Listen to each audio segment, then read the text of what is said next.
Okay, Bismillah, Assalamu alaikum. I hope everyone is well. So, we're gonna do a quick live.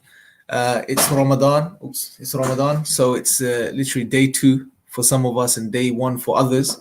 Um, so, what I wanted to do in this quick live stream was to share some thoughts in regards to the beginning of the second chapter of the Quran. Now, the reason I wanted to do this because these particular verses, or the first five verses, at least what I want to sort of touch upon and share some thoughts in regards to these five verses, I believe are a gateway, a key to unlocking the guidance of the Quran in every way, shape, or form.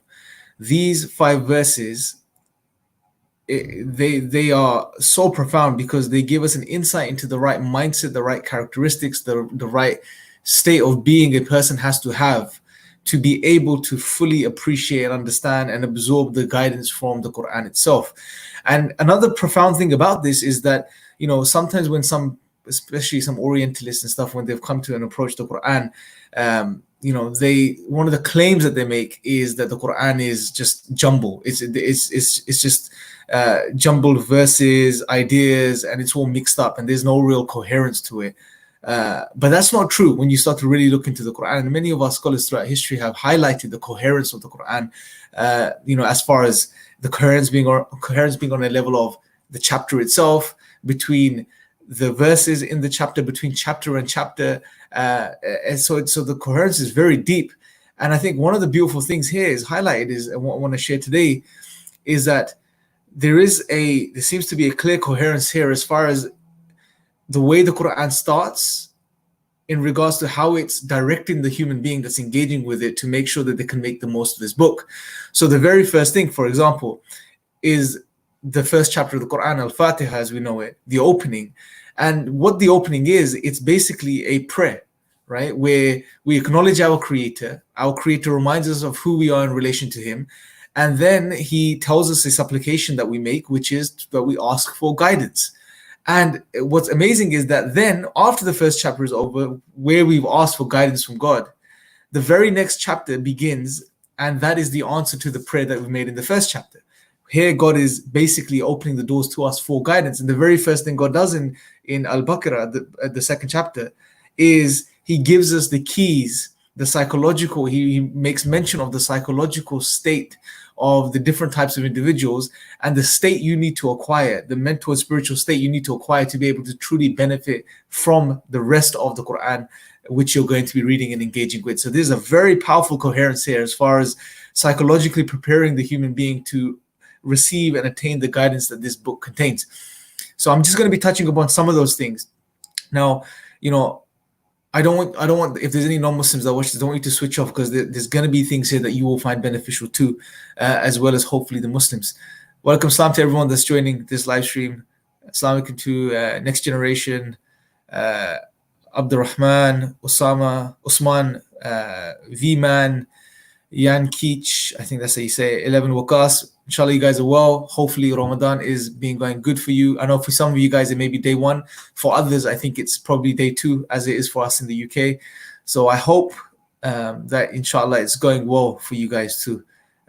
Just wanted to sort of take this opportunity to share some of these reflections, because one of the things I want to do this Ramadan, I'm trying to do, is to really reconnect with the Quran and to sort of just read it as much as I can, because unfortunately what seems to happen or tends to happen is that we don't spend enough time with the Quran as is due, so we need to really stay on top of this. Day two, mashallah, Mr. X is saying.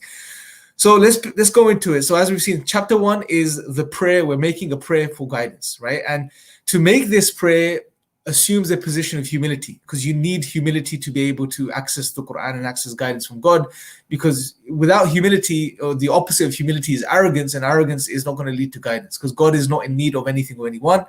We are the ones in need of our Creator at every single moment of our existence. And the sooner we realize that, the better it is for us. And as soon as we realize this now opens the doors for us to making the most of this life and attaining guidance. So after we make that prayer in the first chapter for guidance, then the next chapter begins with where God highlights, at least over the next 10 or so verses, ayat, the the psychological disposition of different types of people. Now, three main types of people are highlighted here.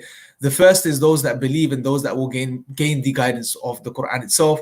The second are those that don't believe, those that disbelieve, or in other words, more specifically, those that cover up the truth. And the third types of people are the hypocrites. I only want to share the first 5 verses here because I only want to address those people today that are truly looking to attain the guidance of the Quran. And that includes myself. That includes, hopefully, inshallah, all of the Muslims that are present on this channel. And I hope that includes a lot of the non-Muslims that are on their journey to seek the truth. Now, the very first verse, obviously, of this chapter is Alif Lam Mim. These are disjointed letters in the Arabic. We don't know what they mean. I'm not going to get into the discussion here. It's not relevant for our discussion. But one thing we can appreciate here is that many chapters of the Quran begin with letters which are disjointed, meaning they don't spell a word, but there's individual letters that come in the beginning of chapters. Now, the scholars have many opinions in regards to why this is the case. Okay, why, what do they mean? What is the meaning, the significance of these letters? To be honest, at the end of the day, only God knows best. We don't know. So one of the wisdoms we could take from this is that, again, the very first verse is stipulating to the person that's engaging with it that you have to have humility, that you're not going to understand everything, that there's going to be things that are beyond your grasp, even when you're reading the Quran.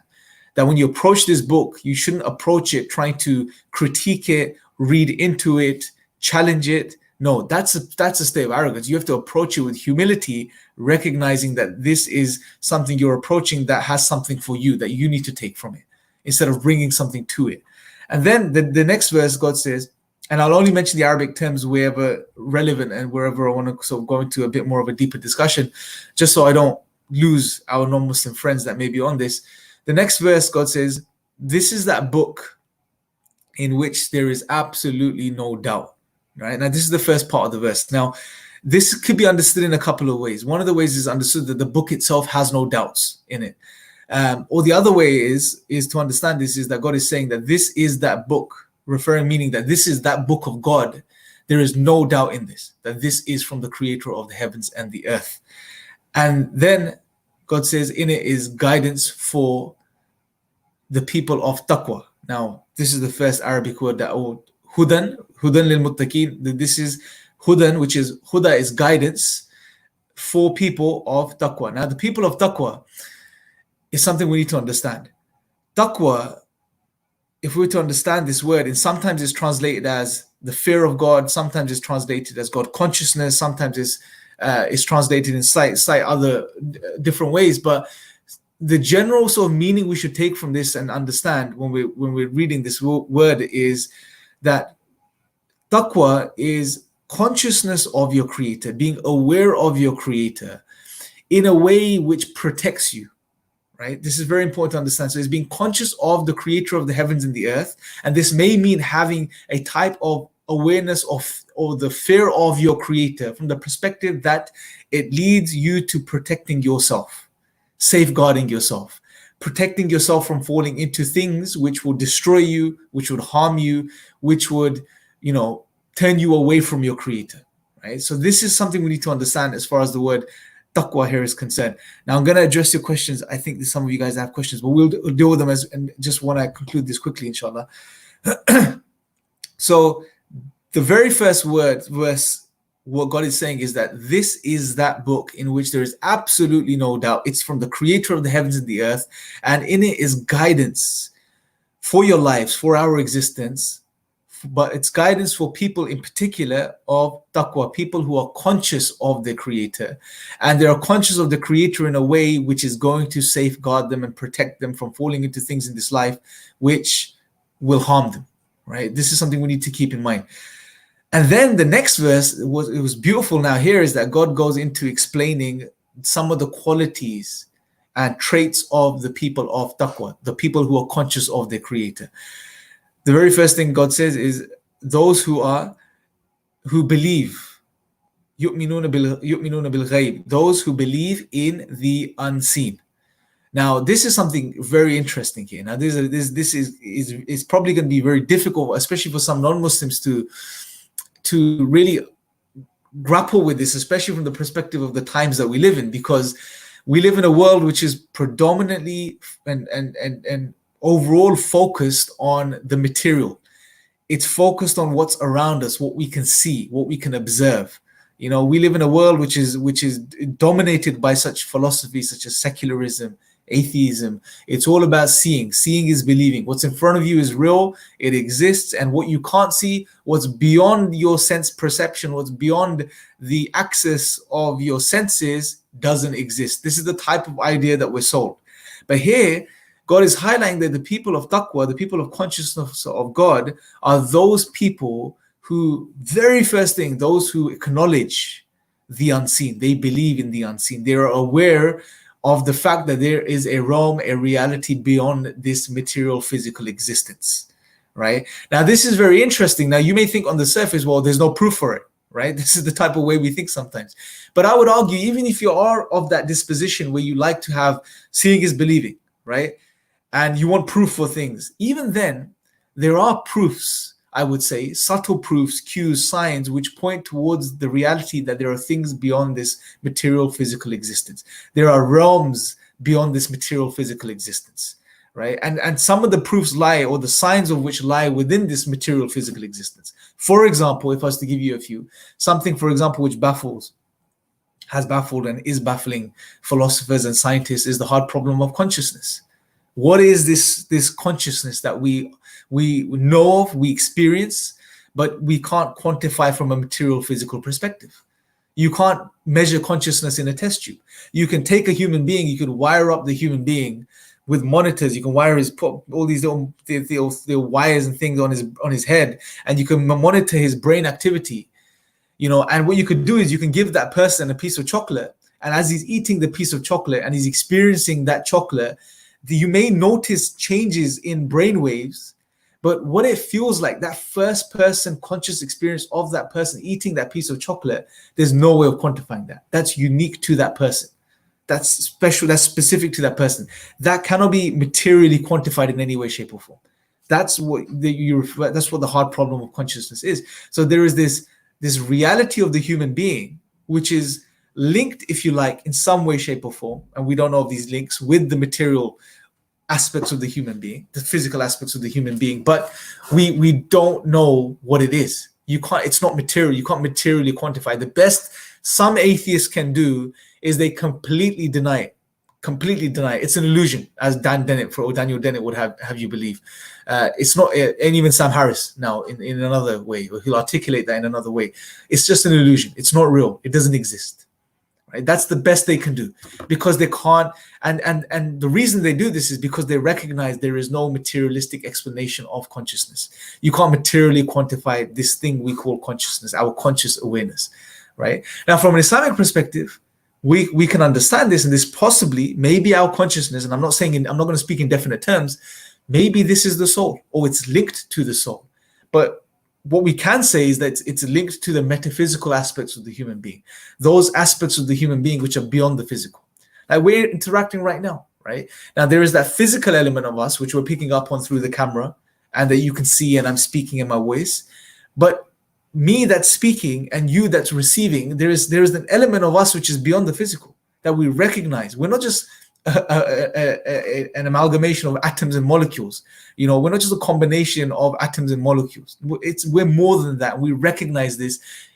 There's something inside us that recognizes this. We intuitively understand it. So this is something that points towards that there's possibly a realm out there which is beyond the physical. Right? Another way you can look at this and understand this is certain core concepts that we have as human beings, which don't really make sense from this material realm, material perspective, such as that of justice, right? And again, referring back to Dr. Israr Ahmed, he made this beautiful point, and I mentioned this in the previous live or previous video. He made a very beautiful point. He said, look, as human beings, we have this innate knowing of the concept and idea of justice, that there are certain things that are wrong and there are certain things that are right, and justice should prevail. That which is bad and evil should be accounted for, right? But we are also aware of the fact that in this material physical existence, ultimate justice can never take place. It's impossible, and it never has taken place throughout history, and it will not in the future. You can have a individual who takes the lives of hundreds of thousands of people and dies, and then you have someone that saves the lives of hundreds of thousands of people and dies. There is no ultimate justice there. But ultimate justice is just an innate knowing that it should take place. And this is something Islam informs us of, that it indeed will take place on the Day of Judgment, where ultimate justice, God will ensure that the ultimate justice is established fully. There is nothing that's wronged in any way, shape, or form, right? So there are certain intuitive concepts that we are aware of, which open up the awareness to a realm beyond the physical material realm, right? Knowledge itself, right? Some of the philosophers, for example, when you read Plato and Plato's his dialogues, where in most of them, obviously Socrates is the main character, but there is a lot of talk of knowledge, and there is an understanding that knowledge itself has metaphysical links, or its essence is linked in the metaphysical. Meaning, for example, when he's challenged about knowledge in one of his dialogues, and he's asked, well, okay, if you know something, then you know it. There's no way of, if you know it, then you know it. But if you don't know something, then there's no way of knowing that thing, because if you don't know something, then you don't know what you're inquiring about, right? So there is this dilemma that's presented. I think it's in Meno, one of his dialogues, and his response, or the response of Socrates, is very interesting, because he links this to a realm which is beyond the physical. So that knowledge, is something that we come into this world with. Our souls gain knowledge and are given taught knowledge in a realm before we come into this material physical existence. And that's how he accounts for this, or does away with this dilemma.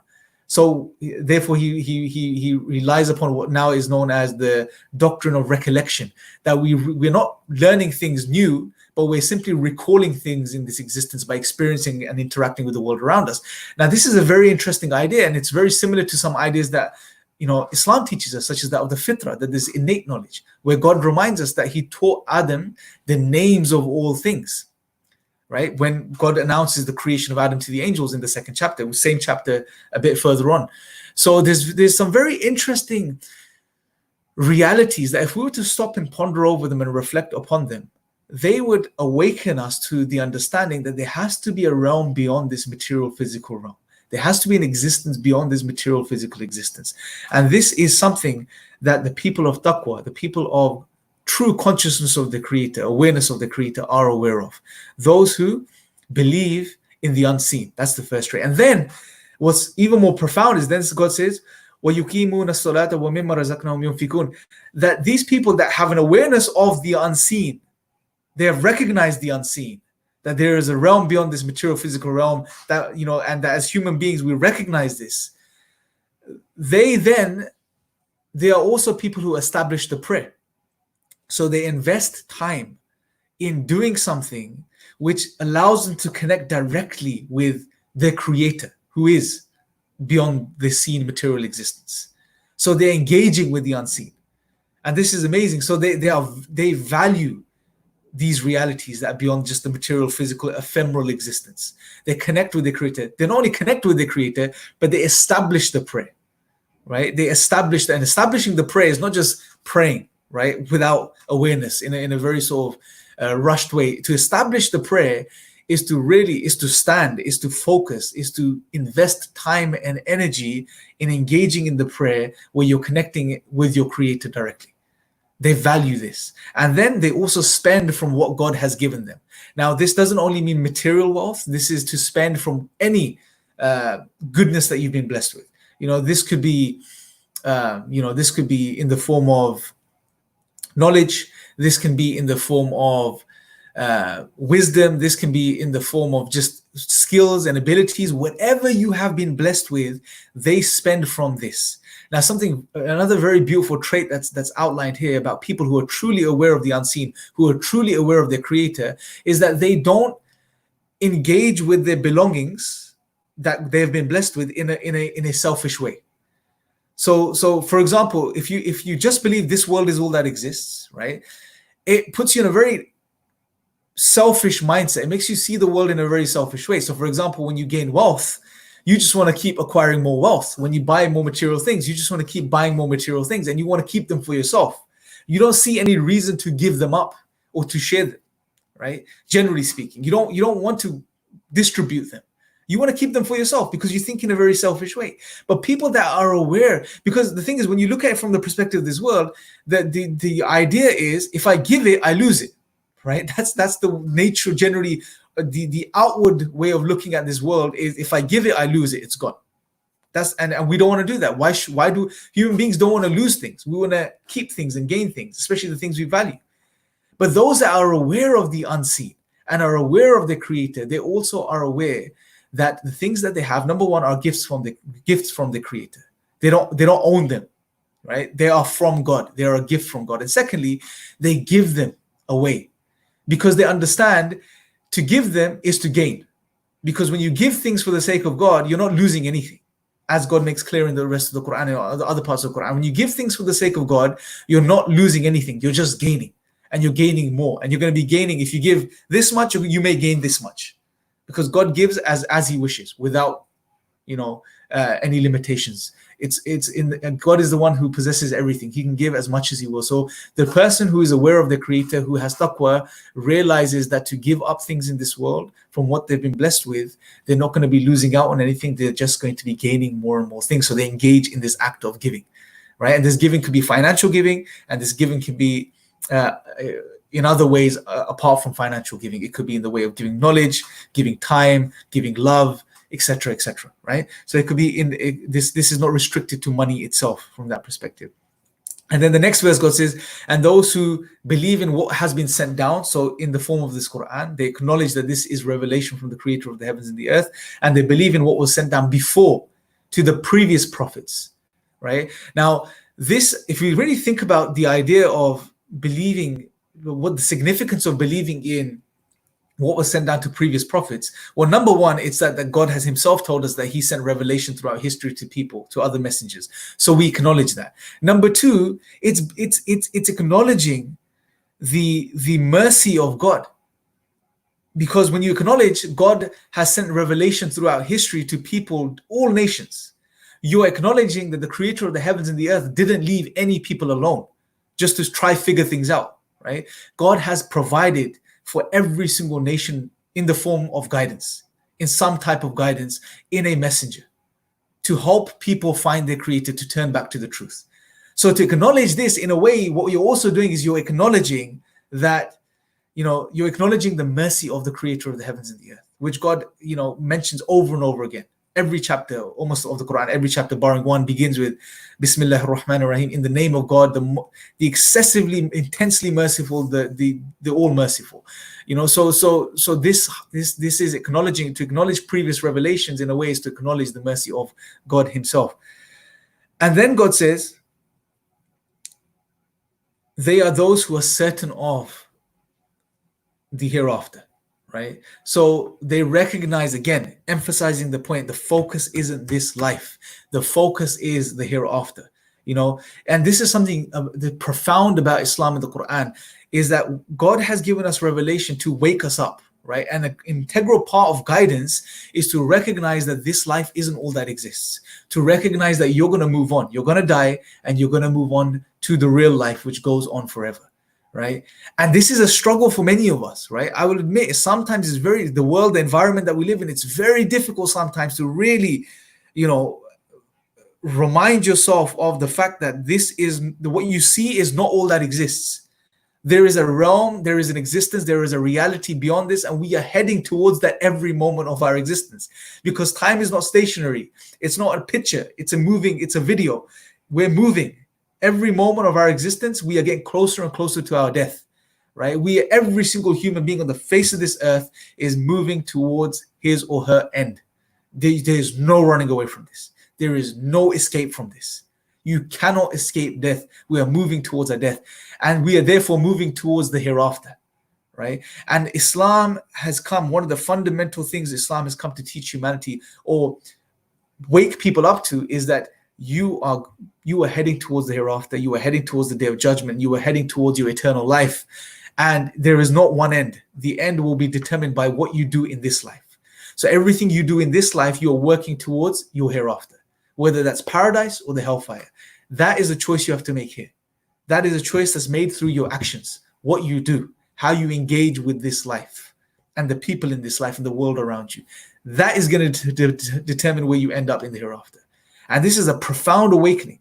You know, the psychological traits that are being instilled in the human being here and that people are being reminded of are things which are significant for us to attain the guidance from the rest of the Quran. We're not going to be able to make the most of the rest of what God has to say or really internalize and understand it until we have these key traits embedded within us.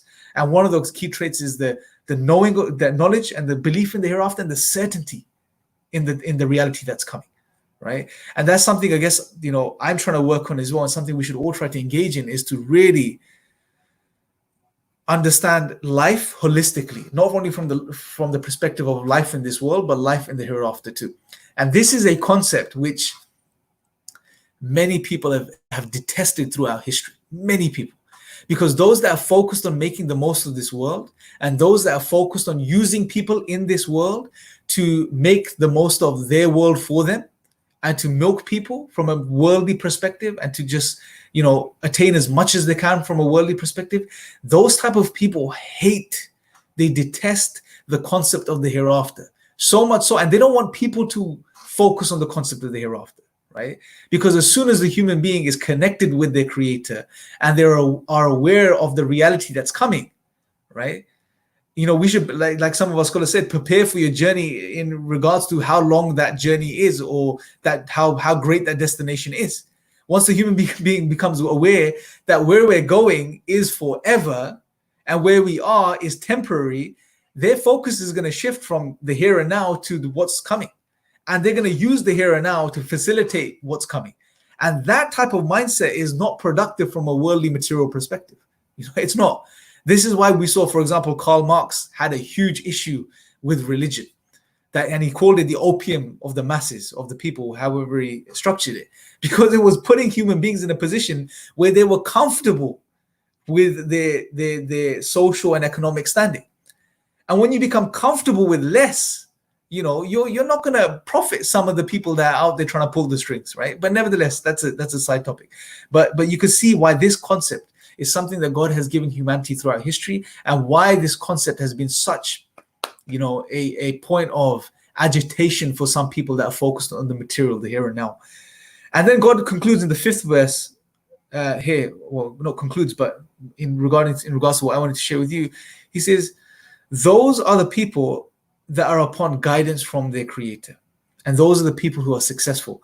Now, what's amazing here is that God is saying that the people who are going to attain the guidance of the Quran, which is a revelation from God, are people who are already upon a type of guidance from their creator. Because again, guidance, the first thing was ذَلِكَ الْكِتَابُ لَا رَيْبَ فِيهِ هُدًى لِلْمُتَّقِينَ, that this is a guidance for those of taqwa. This Quran is a guidance for people who are conscious of their creator. And God here in the 5th verse is saying that the people who are conscious of their creator and have been blessed with this awareness are people who are already upon another type of guidance from their creator. So again, this just highlights the mercy of God, that for the human being to really attain guidance from this book, it's not up to them. It's not up to us. You know, the arrogant atheist, when he approaches the Quran and says, let me read it, let me assess it. The arrogant Orientalist, oh, let me read it. Oh, here is a fault. Here is a problem. Here is a supposed contradiction. You know, here is something that doesn't add up. Those people are not upon a type of innate guidance from their creator, which is required as a prerequisite for you to be able to attain the guidance of this revelation, right? So the very thing that we should do here is make dua, ask God, supplicate to God to make us people who receive this type of innate fundamental guidance, which is the guidance of taqwa, is to become people of taqwa, consciousness of their creator, awareness of their creator, so that we can truly attain the guidance of the rest of the Quran. You know, one thing I really want you guys to do, and I'm going to try to do as well, is really ponder upon these 5 verses. If that's all you do today, is reflect upon these first 5 verses, ayat of Surah Al-Baqarah, the chapter of the cow, the second chapter of the Quran, and really try to internalize these traits and characteristics that God has mentioned here. Because if we can do this and make dua, supplicate to God to allow us to attain these characteristics, because if we can do this, brothers and sisters and friends, then the rest of the Quran will open up to us.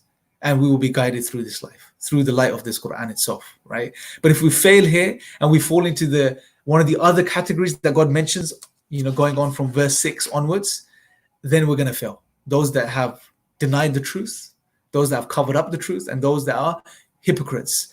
And that the position of the hypocrite, and I'm laughing because it's worrying when you think about it. Those are the type of people that God explains their traits. Those are the people that are deluded to such an extent that they think they're doing good when they're doing bad.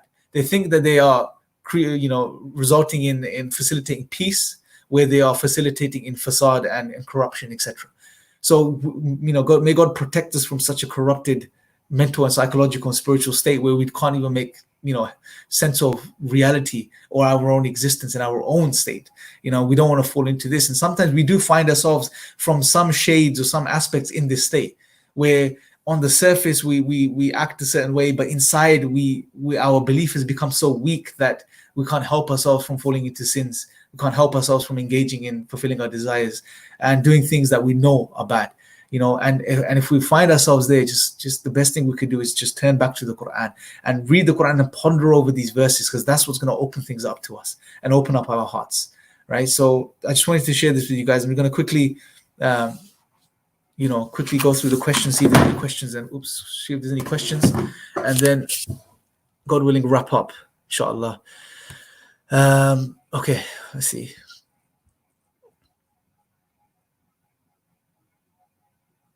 So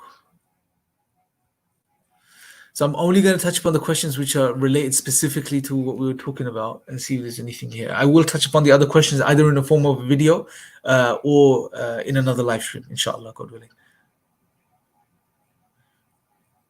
Okay, here's a good point.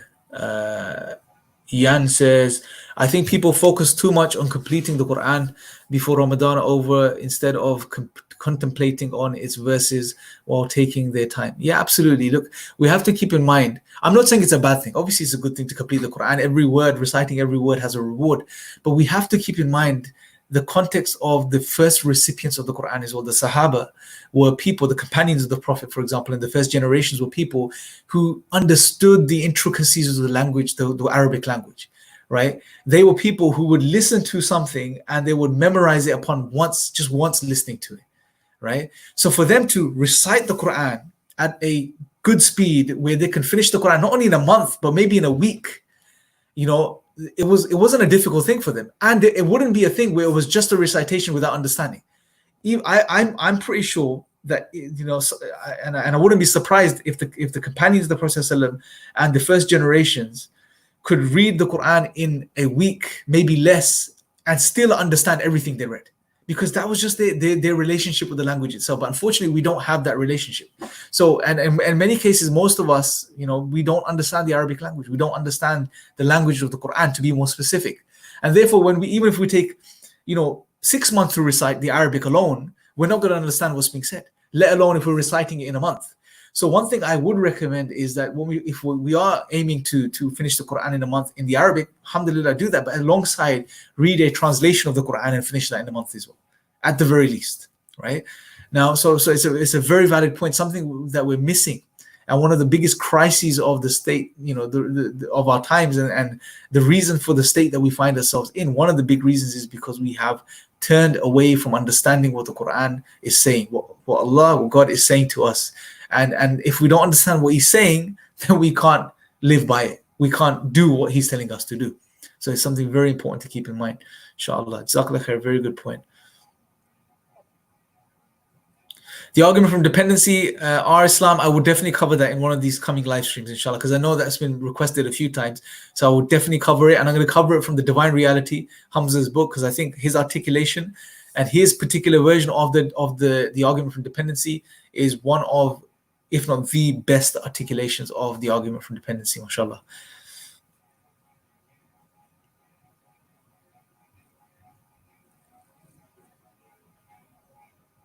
Okay, Islam says, I don't know if this myself, but this may be a really good resource. To Yan, he says, you may want to tune into the webinars by Furqan Project who are reading the English translation. This may be an option. I haven't looked into it, but I just wanted to put that out there, inshallah. Okay. Book recommendations. Okay, good. So what I'm going to do, Zara, is book recommendations. What I will definitely do is I will do a book recommendations live stream maybe this week. Um, Although I'm personally not for Ramadan, I'm probably not going to be. I'm taking a pause on reading the books I was going through currently, but I will definitely recommend some books and just share some of the books that I'm currently going through. But do keep in mind when I do that some of the books are not for everyone. They're just for research purposes. And to be honest, in some of those books, you won't find anything of benefit. Although I will share some books that I have found extremely beneficial recently as well, inshallah. So I'll probably do it in two parts: the general reading that I'm going through at the moment, and the books that I have found extremely valuable and precious and life changing, inshallah. Too, I will definitely do that. Maybe in the next live stream, inshallah. Faizan says salam. Faizan Ali, wa alaikum salam, bro. Hopefully you're well, inshallah. Torch, may Allah bless you. I've just read your comment. May Allah bless you. And just make dua for us as well, inshallah. Okay, here's an interesting question. Faizan Ali says, although it's not directly linked, but how much would you consider learning Imam al-Ghazali's philosophical arguments important for the da'wah? So as a general point, not only Imam al-Ghazali's arguments, but Ibn Taymiyyah's arguments and the arguments our scholars brought forth, they are there. They have done all the work, But one thing I would say for everyone that's interested in those arguments is the best resource we have in modern day English language is, and I'll show you, is this book. And I'm not only saying this, guys, because I know Hamza and he is a very close friend and brother. I'm not saying, wallahi, I'm not saying for this reason. What he's done in this book is he has gone to our tradition and he has picked out all of the most profound and powerful arguments and simplified them and put them into simple English. So he has done all the hard work for us. I personally, I'll be honest, this is 99% of my resource when it comes to arguments, positive arguments for Islam and rational arguments. Hamza is my resource. I personally don't want to waste the time to go back to the original sources, find the translations, use the dictionary, do all of that work. It's all here. And obviously Muhammad Hijab's, if you want a more of a technical, deeper understanding, Hijab's book, or his books are profound as well, because he's done the same thing. So between Hijab and Hamza, you've got everything we need as far as arguments. I wouldn't say you need to go any further, inshallah. And also, I would really recommend alongside that is obviously to study some of the books of Aqidah as well. I think one of the ones I read recently, Aqidah Wasatiyah by Imam Ibn Taymiyyah's book, touches upon some very powerful, or the way he articulates some of the points of Aqidah is very powerful from the perspective of the da'wah. And also the commentary of Sheikh Ibn Abi al-Iz on Aqidah Tahawiyah, which is a very thick volume in English. I haven't gone through all of it, but what we've covered from it is very powerful. And Hamza actually refers to that as well, to articulate some of his arguments in the Divine Reality. So that's a very powerful book, but one that has to be read with someone, a teacher or someone, inshallah.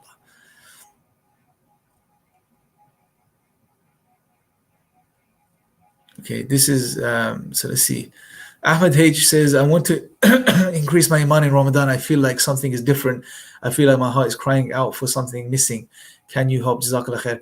Akhi, the only thing I would say, and I think everyone else is on the same page as well, is that, look, firstly, alhamdulillah, it's day 2 or day 1. This is the beginning.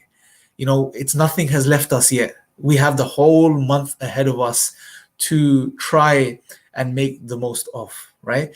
So that is a blessing in and of itself, that if we're feeling like this now, that we want to make the most of it, and we want it to be a very special month and a life-changing month going forward, then alhamdulillah, one, God has allowed us to enter it, and 2, it's there for our taking. Yeah, it's there for us to collect from, to pick from. It's like I don't know if it depends on where you guys are in the world, but in the UK you have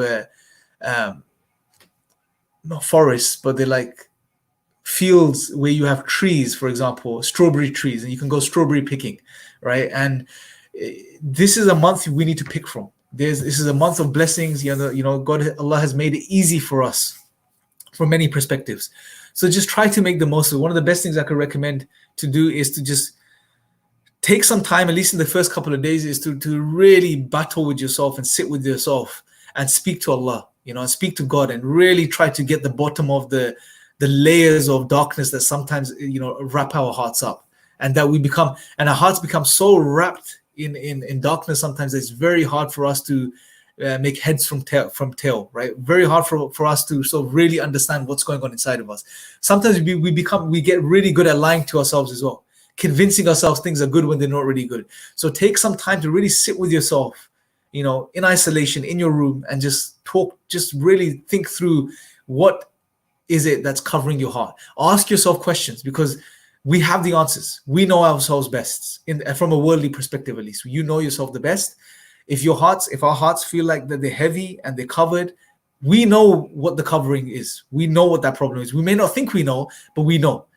And the best thing we can do is sit with ourselves and ask ourselves some profound questions and really try to understand what's going on. And once you know what's going on, then to just make dua and ask Allah to help you remove those layers in this blessed month, inshallah. And just do the best you can. Don't burn out, obviously, because in the first few days you want to do so much, that come day 5, 6, 7, we're just done. Yeah. Take it steady, take it gradual, and make lots of dua to Allah. And know, honestly, brothers and sisters, wallahi, this is something I need to remind myself of more as well. It's a very simple thing, yeah. Sometimes we get lost in the technicalities. No, we need to know that Allah, God, loves us and He wants the best for us, and He's waiting for us to turn back to Him. He's waiting for us to just honestly and sincerely turn back to Him and try. That's all He expects from us. I know, through the rest of the year, shaitan whispers to us. We tell ourselves, I'm not good enough.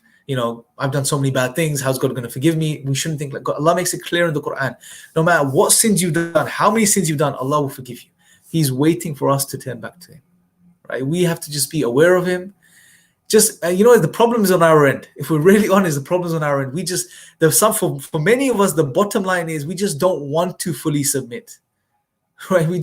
We are comfortable. We're in that comfort zone most of the time. And that's why our hearts are heavy, because we think we're doing just enough to get by. I can do a bit of my desires. I can do a bit of this, a bit of that. And, I'll worship Allah as well at the same time.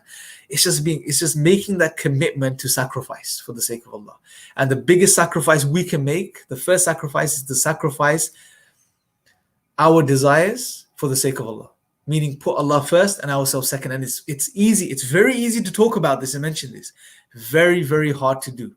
But if we focus on ourselves and we make dua and we try, I really believe Allah will make it easy for us, inshallah. And it's not only you, bro. It's many of us are struggling with this. All of us are to some extent. So it's just a case of working on ourselves.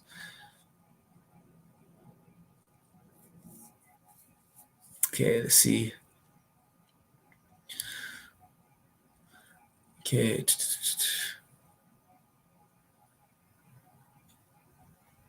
Here's a really good point, and I'm just going to put this up as a last point for everyone to read, mashallah. Muhammad Wasim is saying, oh, I just changed it by accident. Sorry. Let me see if I can find it again. Okay, here it is. So Brother Muhammad Wasim is saying, he said, brothers and sisters, if you want to strengthen Iman every day, remembrance of death and the virtues of empathy and gratitude. Absolutely. It's a very powerful way to strengthen our Iman. And this goes back to when we were mentioning in the ayah where Allah says to give. Spend from what Allah has bestowed upon us. We really read over this part of the ayah and we don't really consider it, right? We just think, okay, spend in the path of Allah. But we don't understand the significance of what that means. Like really, one of the things we start failing on where Iman starts decreasing is when we start, when we start becoming selfish. And what I mean by selfish is that we only worry about ourselves. We don't really engage with human beings. Be there for other people, genuinely be there for them, right? So when we start giving in that way, it's going to increase our Iman. And when we do it for the sake of Allah, it's a very powerful thing to keep in mind, inshallah. And that's it. Jazakallah khair, guys. May Allah bless you guys. Inshallah, I have a live stream for you guys on Tuesday, inshallah, with a brotherhood, a beautiful brother, a revert to Islam. He comes from an atheist background. And we're going to be talking about the sort of mindset of an atheist and the psychology of atheism, inshallah. It's going to be a very interesting live stream on Tuesday. Definitely check that out. I'm going to be live at 4 p.m. today on Newcastle FM. I think it's Newcastle FM. Is basically, if you go to the IDC Facebook page, IDC is an amazing organization, that organization in Newcastle, UK. We got a live stream with them. We're starting a new Dawah program for Newcastle FM, which is going to be every, I think, Saturday for now, and then maybe Saturday, Sunday. So definitely check that out. 4 p.m. today. You can check out their Facebook page and you'll find it there. And yeah, and just brothers and sisters, last thing, it's a blessed month. It's a beautiful opportunity that Allah subhanahu wa ta'ala has given us. Let's make the most of it, or try to make the most of it. Yes, we may fall short on certain days. Yes, we may make mistakes still. Get yourself up as quick as you can. Don't let your sins, don't let the fact that you fall down be a means of you rolling down the hill. Yeah, just get back up, brush up, keep moving forward, inshallah. Turn your focus towards Allah subhanahu wa ta'ala. Turn your focus away from unnecessary, excessive engagement on social media, etc., things like this.